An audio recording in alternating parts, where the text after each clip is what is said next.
Francis qui fait tous les matchs ici de l'équipe de France.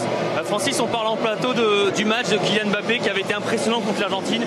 Vous, ça fait longtemps que vous regardez cette équipe de France. Oui. Est-ce qu'il vous impressionne, ce gamin? Mais moi, mais bien sûr qu'il est impressionnant, mais comme toute l'équipe est impressionnante. Je veux dire, c'est vraiment une équipe qu'on a vu naître avec Didier Deschamps, qu'on a vu travailler, qu'on a vu se perfectionner, avec une marge de progression absolument incroyable, et puis qui monte en puissance depuis déjà un petit moment. Et il y a eu vraiment tous les choix de Didier Deschamps qui ont fait que justement cette équipe en est là aujourd'hui, avec justement cette façon de gérer les matchs qu'il faut gérer, de tout donner quand il faut tout donner, de maîtriser quand il faut maîtriser, etc., etc.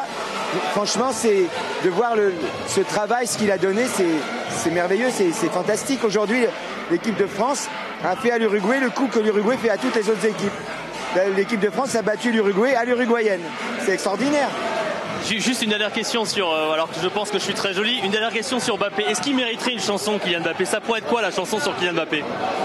Mais je vais y penser. Ça devrait être une chanson avec un rythme latin, un peu comme Pillo Maravilla. Voilà. Mais c'est un garçon qui va être bientôt le plus grand joueur du monde.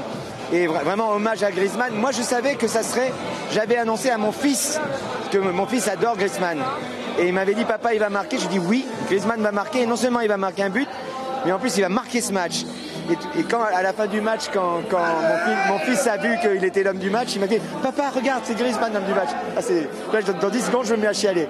Non, mais en plus de ça, c'est extraordinaire parce que, bon, je peux pas tout vous raconter, mais j'ai vécu la même chose avec mon père en 1970.